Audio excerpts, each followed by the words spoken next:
It's a really important consideration. Yeah. Our next question comes from Queen Crimni, who says, speaking of connecting with the audience, what is your guys' opinion on streaming without a face cam? What are some of the challenges to get over as a new streamer who doesn't have or wants a webcam on their face? Having one thought about this a lot, and two, watch a lot of streamers who don't use face cams. There are no downsides to either one.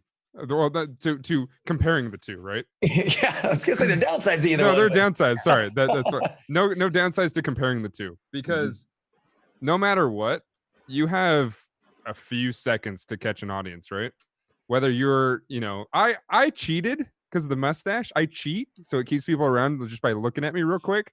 But for the most part, like, you got to either be entertaining, or you got to be, or you have to be entertaining no matter what, whether you're visually entertaining or speaking. Wait, what's on the other side of this? You either have to be entertaining or what? What's the other you have to be entertaining, right?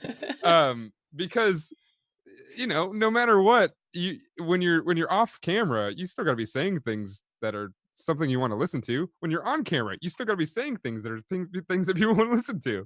The only thing that comes with a face cam is sometimes people feel a little bit more connected. However, if you're doing off cam properly, they're going to feel connected anyway. So Absolutely. I think that you go with whatever you're most comfortable with always. Because the more comfortable you are, the better you're going to be as a broadcaster, Right. no matter what. So might as well do the one that's best for you. If you're on cam and uncomfortable, I mean, when is that not going to show? Then they have like double the evidence that you're uncomfortable, because they can see you being uncomfortable and they can hear you being uncomfortable. It's like, why load that up? If you're uncomfortable on cam, don't use a cam. But you have to be aware of some of the counterbalances, like what Dan was saying. Looking at and having talked to a lot of people who don't use webcam, you can obviously Lyric, Bike Man, Smashly, Skin Teen, a lot of people who don't use them. Smashly recently rated one of the most entertaining broadcasters on Twitch by some major article. So just, I mean, without a cam, she's doing fantastically. So. And I think it requires a different kind of awareness. I personally would hate to not use a cam, because I rely on, you can see how like emotive I am. I talk with my hands a lot, and when I'm disappointed, I don't say anything. A lot of times I hang my head, I got everything that people see. The silence can be really powerful without a cam as well. But you really have to make more considerations to how that's structured, because it's slightly less natural, which definitely doesn't make it worse by any means, but it can be tougher to get into the right mode. Once you're in it, you can learn it really easily. And it's not going to take you very long to like figure out how to structure your engagement to make it the most powerful one you can be, with or without a camera. It can just be a little bit more natural with a camera in certain circumstances. Yeah. I mean, I will say that, like, when you start streaming, I think one of the hardest things to do is be out of the gate super entertaining and talkative. Like, I think it's one of the biggest things people struggle with, especially when you don't have anyone talking in your chat. When I started streaming, like, I had people talking, but I was also just very shy, very quiet, timid.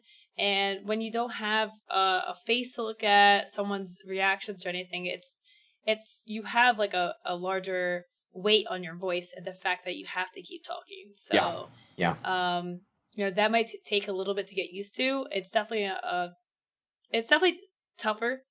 You have like less time to get people's attention, because there's nothing for people to look at, and people kind of want to leave very quickly. But if you can be very engaging, very entertaining, then it's definitely viable. Just tougher.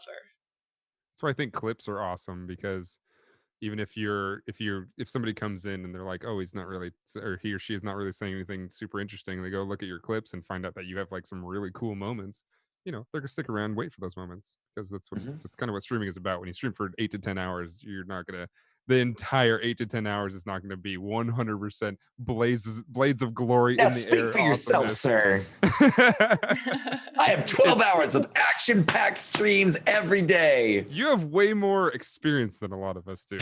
I don't have action-packed, so I have definitely my lulls.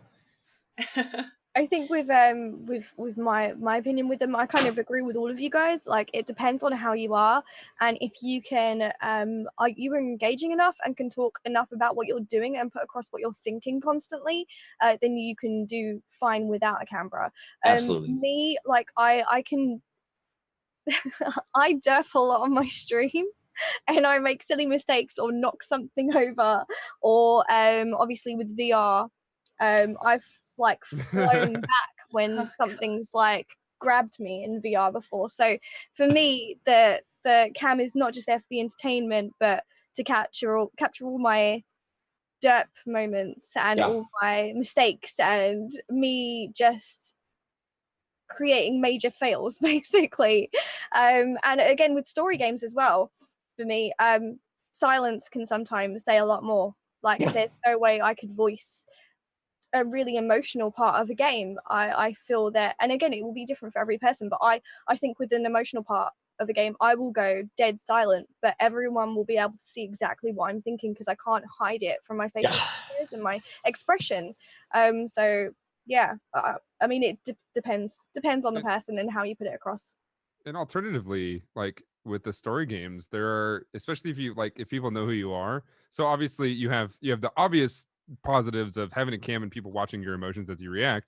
But without a cam on story games, people kind of wait for your reaction, and they're very like that makes it almost sought after. It's like, oh, what is he or she gonna say once this is over? Like, I want to know, like, how do they audibly react to this? Yeah. And I think on the for the like counterbalance kind of emotive situation, it's easy for me to point to Skin Teen for this one. She does all of these noises and bizarre things that that in my head are a 1-to-1 ratio with seeing it on somebody's face. Like when something's happening and she's like, blah, blah, blah, she's doing something weird, you know exactly what's going on, and you don't have to see the face to know what's. And that's a really powerful way that she has balanced that out. Where it's not in any way a sacrifice to not have the camera, because you can tell that she's like shaking her head really fast in this frustration, like freaking out and tensed up, and it all sounds like that as it's coming out. Whereas with me, like I can even have a dead mic, and you're gonna see me freaking out and like moving, or like if I'm playing a racing game, like I'm turning the controller because I'm an idiot, like a child. Like everybody does that same kind of stuff. I think it's important, whether you have a camera or not, to make considerations about how to maximize what you do have and how to make the best use of it in a way that allows people to connect with you. So either way that you do it, just give it some good thinkies. One quick note is when I actually mix back and forth sometimes. When I'm streaming with more than one other person, if I'm doing a like 4 or 5 person cooperative stream, I'll actually turn the camera off because it allows people, I think, to be more engaged with everybody talking instead of just watching me listening, right? Because obviously I'll react and stuff like that, but having instead of like watching the camera and being like, who's talking right now, and it's definitely not Dan talking, so who's talking or what have you, it's more engaging on what's happening as a whole, and I think it's a little bit less auditory like explosion. So, is that for games? For certain games, yeah. Yeah, like when I used to do a show a week. I'll probably be bringing it back soon, called the Mini Boss, where we would just play 3 games for 3 hours and switch between games, and then I just turn the camera off. That way everybody knows what's going on in the game, and we're all talking about it and stuff like that, and you hear 4 different voices in the background. Yeah, see, I sometimes do that with story games. So depending on the story game and depending on how immersed I want my viewers, because a lot of the time, like you said, they're watching you, but you want them to enjoy the game and feel the game as you are playing it. So there will be certain cutscenes, or usually at the very beginning of the game, the very long intro scene, I'll turn off the webcam and I'll put it on just the game for those cutscenes, so they can really feel the game the way I am.